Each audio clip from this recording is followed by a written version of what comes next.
Thank you all very much for coming. I'm Jude Brown, the Director of the University of Cambridge Centre for Gender Studies, and it's my great pleasure to chair today's Humanitas lecture, run by CRASSH and supported by the Institute of Strategic Dialogue. And of course, this year's Humanitas Visiting Professor on Women's Rights is Professor Mona Siddiqui, who holds the chair in Muslim chair in Islamic and Interreligious Studies at the University of Edinburgh. And of course, she's already given us 3 brilliant lectures, and they're all available on CRASSH's website. Today we're going to bring them all together in a discussion, and we've got some excellent people here to help us do that.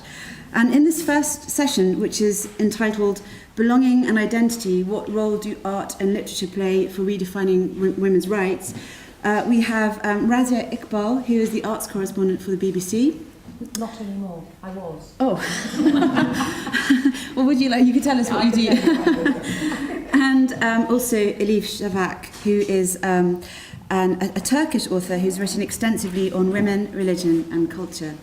So the way that we're going to structure this session is that each of them is going to tell us their thoughts on Professor Siddiqui's lectures, and then... Is this on? Okay. Not sure it's on. So the way, I'll try to speak a bit louder. The way that we're going to structure this session is that our commenters are going to speak for about 10 to 15 minutes, their thoughts on Professor Siddiqui's lectures, and then Professor Siddiqui is going to give us a response, and then we're going to open out out to a Q&A. So let us start then with Razia, and perhaps you could tell us more, and forgive me for getting that wrong, about your thoughts. Thank you. If I speak at this sort of level, can everyone hear me? Because I prefer not to stand up. Can everyone hear me? No, you can't. I'll stand up. I don't know if any of... Oh, it is working. Yeah, I'm not the arts correspondent for the BBC anymore. I used to be about 4 years ago. I present 2 programmes on the BBC, a books programme, which is a half-hour interview programme with leading authors called Talking Books, which is on international television for the BBC. You can't often watch it here. And I also present a daily current affairs programme on the World Service on radio called NewsHour. I'm hoping that some of the things that I'm going to say will be partially in response to what Mona's lectures covered, but I'm also going to take a slightly tangential view of it. I'm going to talk about 2 things. The bigger picture for me, because this is one that I'm involved in virtually every day as a presenter of NewsHour. I want to really look at the bigger subject matter that's listed in the programme, which is women's rights, a litmus test for democracy, and focus on 2 countries where there is a very clear and obvious ongoing project in pursuit of democracy. Afghanistan first. I don't think anyone who's been following what's happening in Afghanistan will fail to notice that there have, in the last 5 years, been huge improvements in things like maternal mortality and the increase of girls going to school. But it remains one of the worst places in the world to be a woman today. And there are increasingly conservative and reactionary forces who are opposed to women having really any place, any role, any voice, any space outside the home. And they are gathering strength.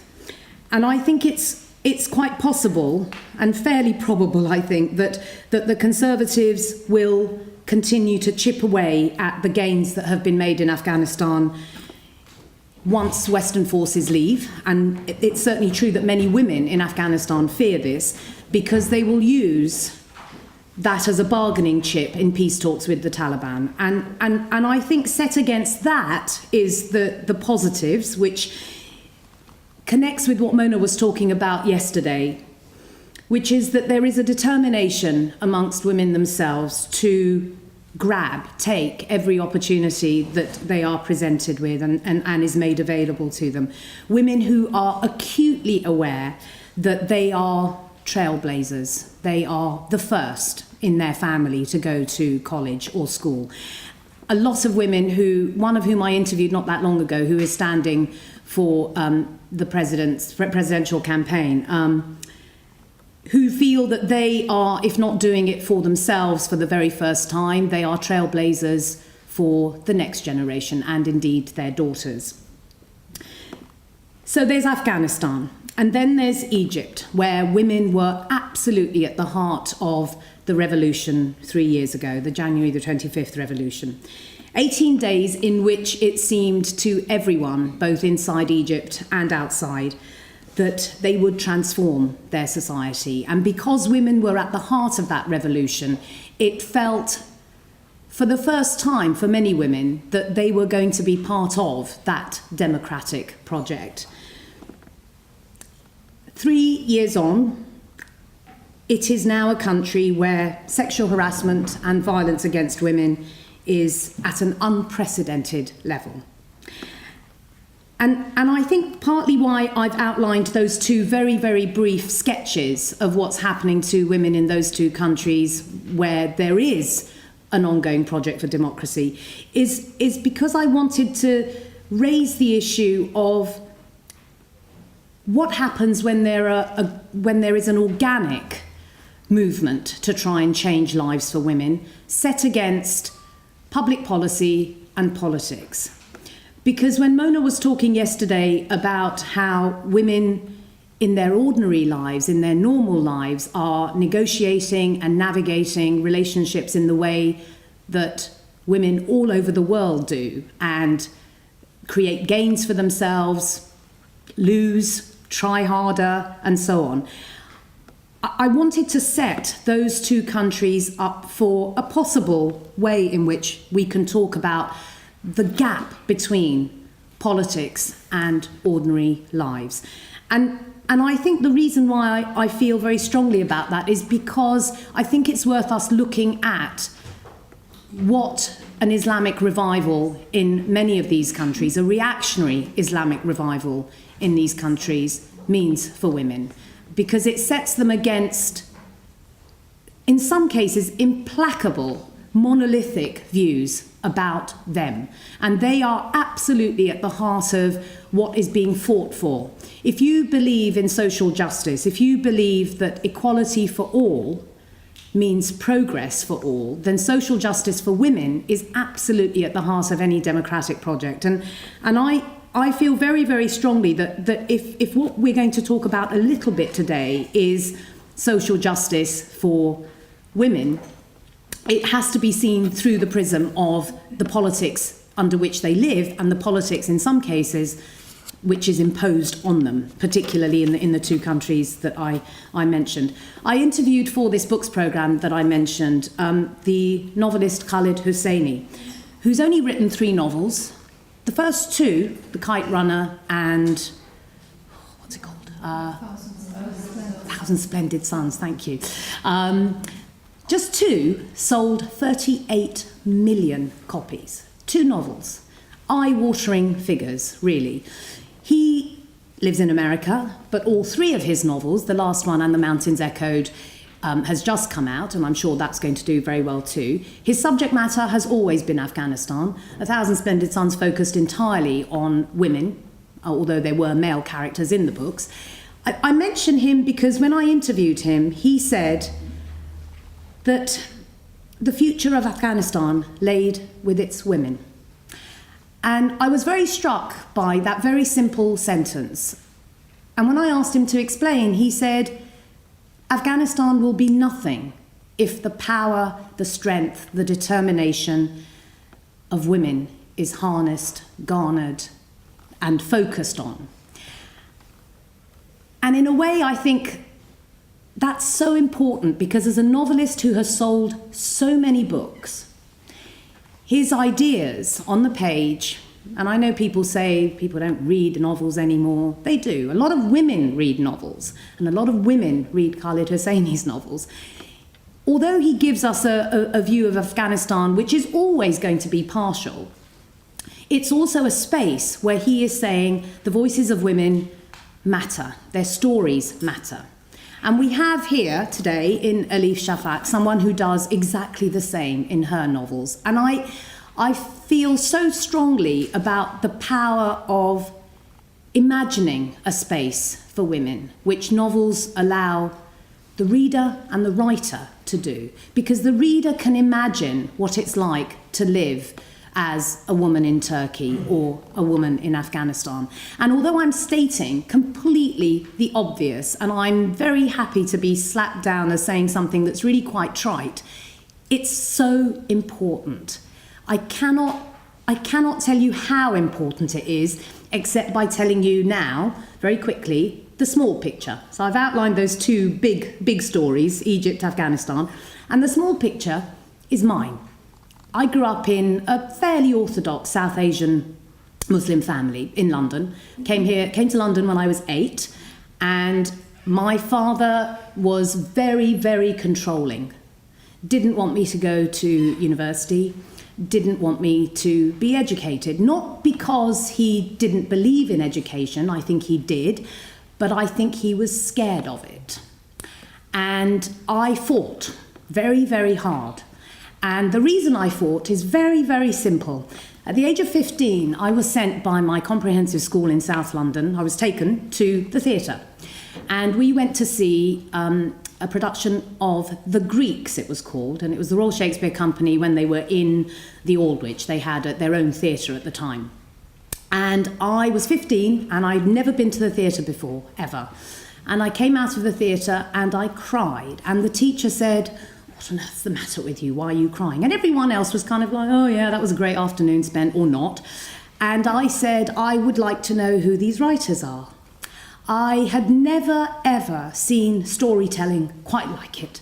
So for me, personally, it changed my life. It made me feel that writing, the power of storytelling, being given access to powerful storytelling, was a window that I had never been able to look into. Not because I didn't go to school, I did. I was given books. I didn't have any books at home. My family was very working class. My father was illiterate. He taught himself how to read and write. It was so important that the notion that here was a space, it didn't matter that these writers that I was completely drawn to were men. It mattered not a jot. What mattered was the power of their stories.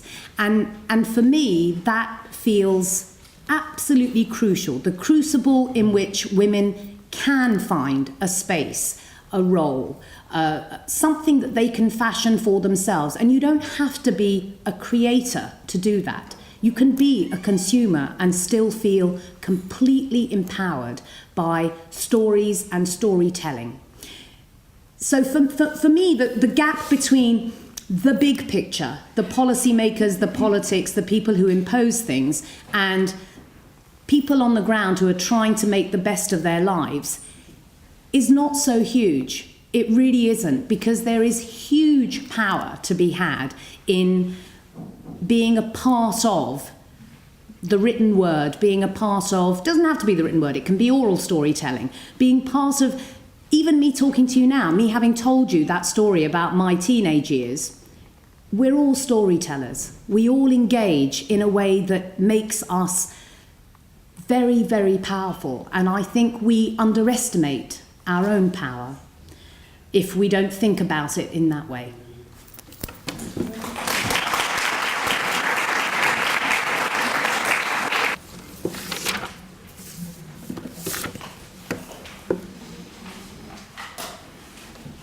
Thank you very much. I'm very honored, very happy to be in the presence of Professor Mona Siddiqui and Razia Iqbal. I would like to tell you a little bit about my background, my upbringing, and why stories matter to me, why words matter to me.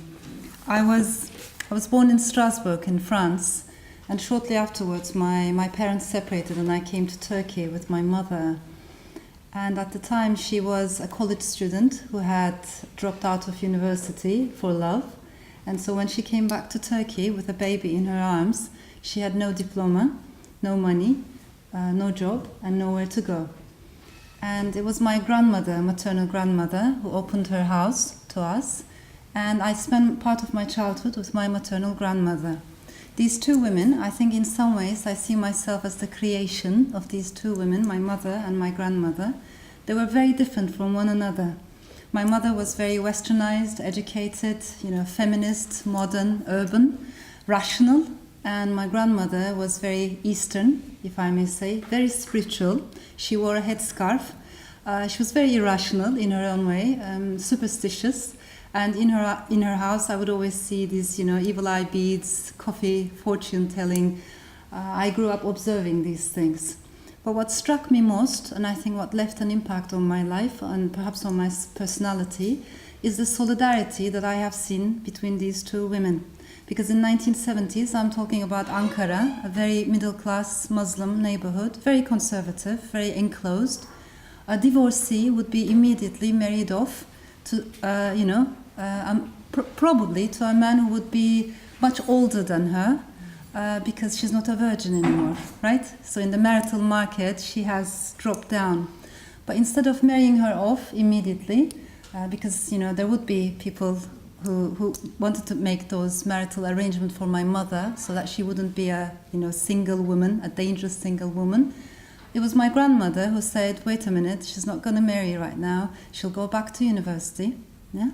I'm going to take care of the baby. And Shafak, who's my mother, was going to go to college, get her diploma, graduate, have a job, and then if she wants to marry, then she can go for it. So in a way, it was my traditional grandmother who believed in my mother's education and who opened up the path for her. And I do believe in that kind of sisterhood, and I do believe in that kind of solidarity. I come from a land where words matter, books matter, storytelling matters. The good side is, of course, books don't evaporate too fast in Turkey, and novelists are, maybe it's not the good side, but novelists are a bit like public figures, in that sense stories do matter, but the downside is words are dangerous. Words can, bring you to court, to trials, so it has that negative aspect as well. But storytelling is a very, very old tradition in Turkey and in lands such as ours. Turkey is a very fast-moving country. It's a very future-oriented country. And in some ways, I think it's an interesting case in the entire Islamic world, in the entire Muslim world, in the sense that it is a country where westernization, modernization, and secularization have been carried to the furthest extreme possible. And the whole transformation has been realized throughout its history. What do I mean by that?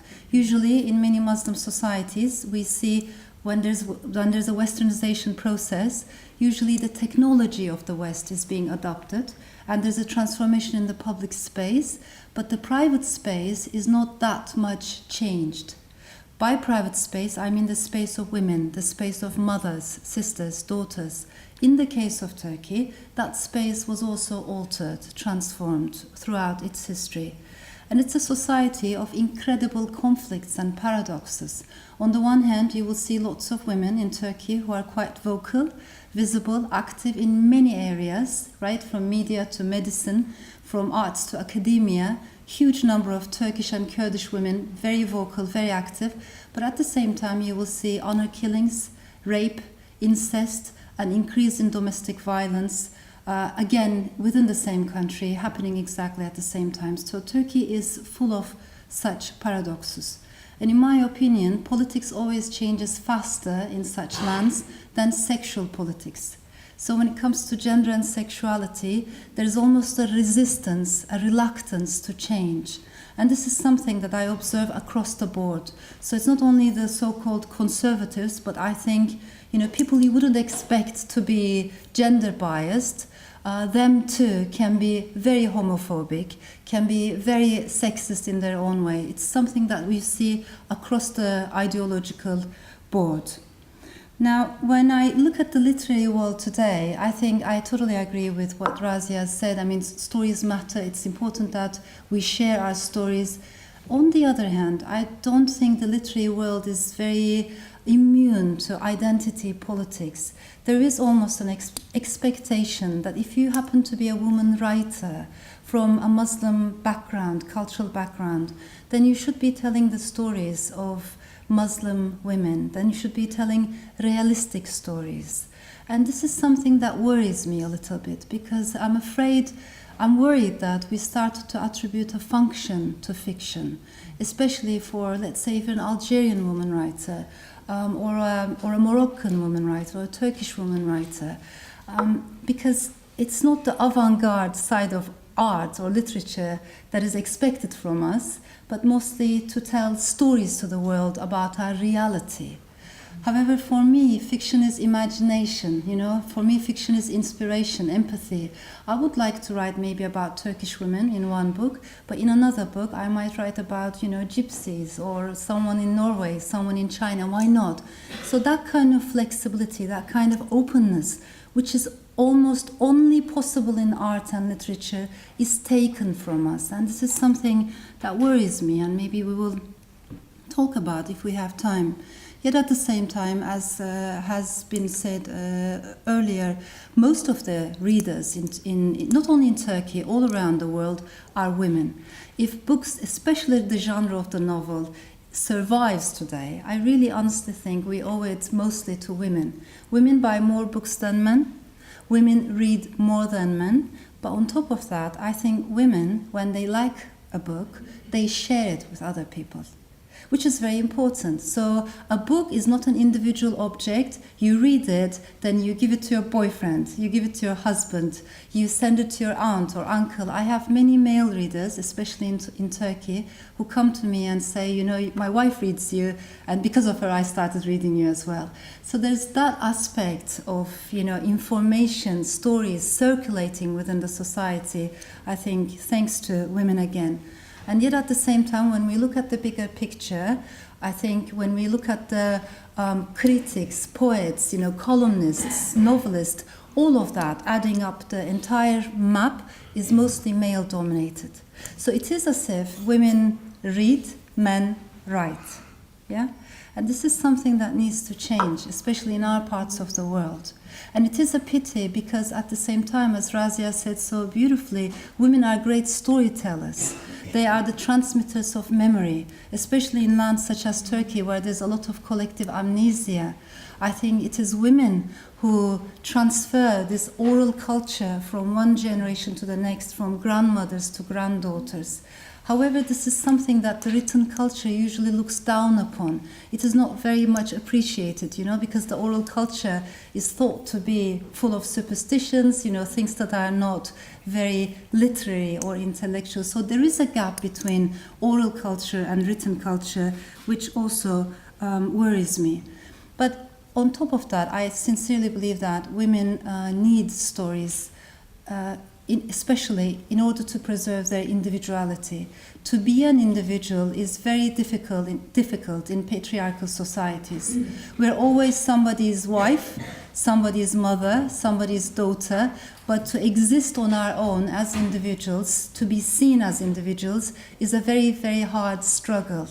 However, especially the novel for me, because it's the loneliest form of art, speaks to individuality. Yeah?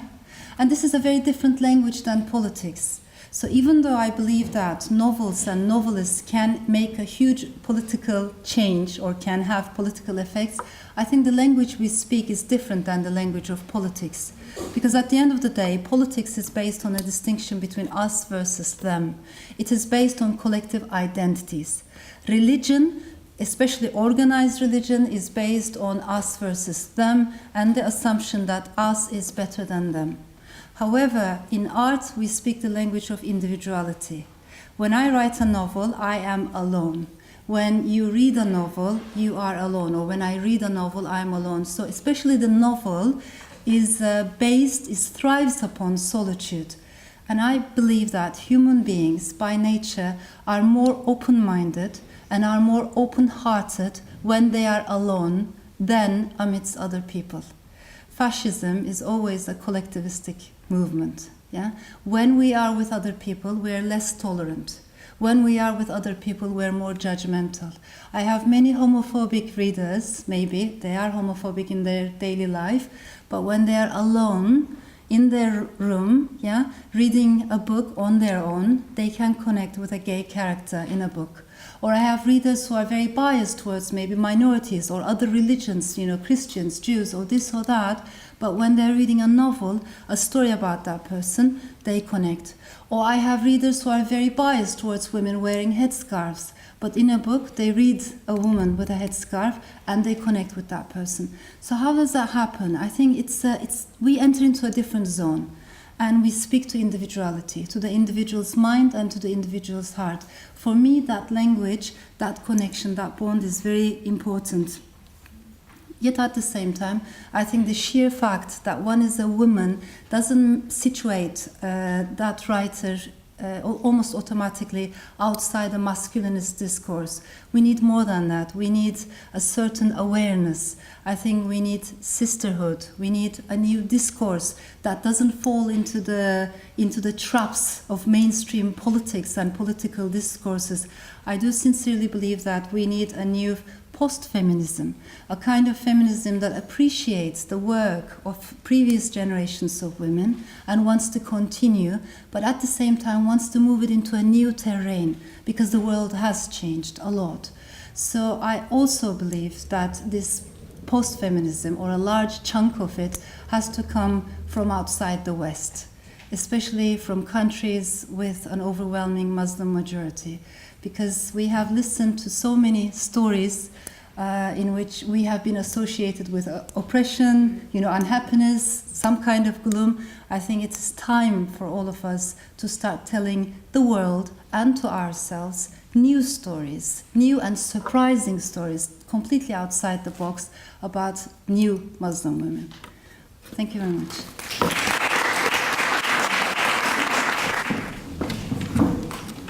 Hi everyone, and welcome back, those people who've been at the lectures. Can I just welcome the male members of this audience? It's why should anything on women and gender be dominated by women alone? So I just want to, not that I'm being sexist here, but I really do want to welcome the mixed audience. Both the speakers, both the respondents have talked about stories. I've just come off the phone from my sister. She's a barrister, and she was having lunch with a QC, another female QC, and she said the QC was telling her that, when I go to chambers, I really have to dumb myself down, otherwise I'll have no friends. And it was really quite sad. She was laughing about it, but she said that's a reality of, and I allude to one of the things I was talking about yesterday, about how women are silenced, even learned women and educated women, in different and subtle ways. And I think the fact that we silence women in very liberal democracies, where we think we have egalitarianism and equal rights, but we silence them in these subtle ways, is really a scandal to what we hope to aspire as a pluralist, mixed, non-judgmental society. You both talked about storytelling and the relevance of storytelling, and I think in some ways, if I can translate that particular story to the academic world, I would say that the majority of women academics in the Islamic tradition or in any religious tradition that I know are all doing gender studies in some way. And I find that slightly puzzling, that there's been a slight shift, and I'm not undermining the importance of that, but is that the only home for so many female academics in religion? And just as there is a snobbery against, well, men are the writers and women are the readers in our social, intellectual life, there is also in the academic life that real theology, real religion, real thinking, critical, historical, philological, is done by men. And that if you're a female in religious studies or theology, that you're really doing gender, and that's okay, because that might be your limit. But it's not just that it's your limit, it's that women choose to do this.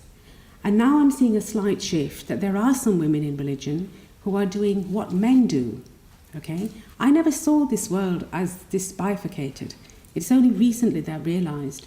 And in the small world of Islamic studies, there isn't a single woman in the UK who does theology across the spectrum, which I find shocking, that there isn't anybody. The women who are in academia are doing gender or reactions to 9/11 or social science of Muslim communities. And I'm not saying that they should or they have to, but it creates this perception that women excel at only certain things, especially in the arts and humanities. I'm not talking about the sciences here. I don't know how we get around that, whether that will change. But that kind of intellectual snobbery, that kind of division exists in every world. And I would not say to anyone here that don't pursue what you want to study, but be aware that if you are going to study that is not considered a man's world, you're going to have to struggle harder to get noticed. I just want to say one thing on stories. I was asked a few years ago, by 6-7 years ago, by the publishers IB Tories to write about myself. I had never thought that I might become a story. And this refers to Elif's remark about how Muslim women are seen, or Muslim women who have a public voice or who are deemed to have done something unusual, they themselves become stories. And I kind of resented that a little bit. I didn't see myself as a story. But the publishers came back last year and said, no, we'd still like you to consider this because you have important things to say. And I said, what important things do I have to say? My research is nothing to do with storytelling or my life. And no, the fact that you're a Muslim woman, that you're a professor in a divinity school that's never had a non-Christian chair. You started in Glasgow as the first woman there, and the first non-Christian and the first non-white. So all these boxes that one ticks. We want to hear that story, but also a story of your journey. Now, at the time, I didn't want to do it, but I have done. It's not a plug for my book. I did it partly because there was a sense that if you don't say certain things, nobody else is going to say them. And it got me thinking about the courage you need to sometimes compromise what you think, I don't really want to touch that, but for the wider good. Because I'm hoping that certain people will read this and they will learn that there is no east-west, male-female dichotomy all the time. We are all connected in so many ways. Our hopes, our desires, our fears, our failures, our memories have so many parallels. Women aren't the only one to tell these stories. But I'm hoping that there will be a male audience for this as well, and I'm hoping that there will be a scholarly audience for this book. Because in some ways, if you think of academic life as purely research that has nothing to say to the modern world, I think especially in the field of religion, then you're missing a trick in our contemporary society.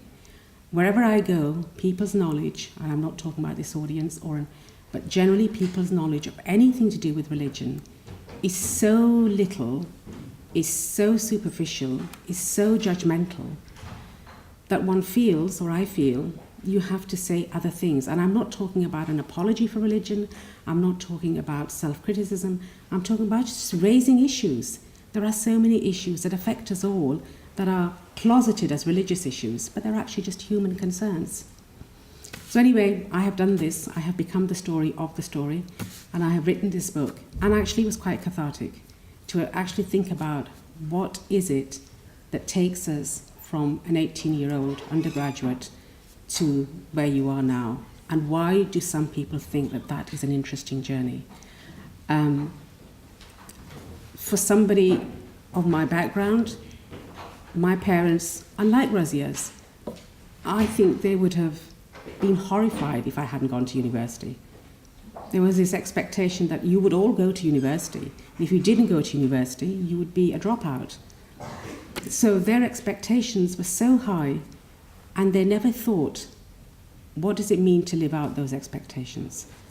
Their courageous act when they came was to leave the only world they ever knew and to make a new life somewhere else. A kind of courageous act which I don't think I could be capable of. But in doing that, they had so many expectations of their children, because it was almost like, we've done this for a reason. And to be honest, I don't think there's anything wrong with that kind of expectation, except you have to be realistic. Just want to finish on violence and harassment. This is not just, I'm sure you all know, this is not exclusive to the Islamic world. This is everywhere. And the fact that this is everywhere, even where we're sitting today, means that something fundamentally has been left unchallenged in the way women are still perceived. And I don't know the answer to that. Why is it so easy, not just to make subtle discriminations against women, but to be outright violent towards women? And I don't know how women can come together to overcome that, because I don't think it's a woman problem. I just want to end on that. Thank you.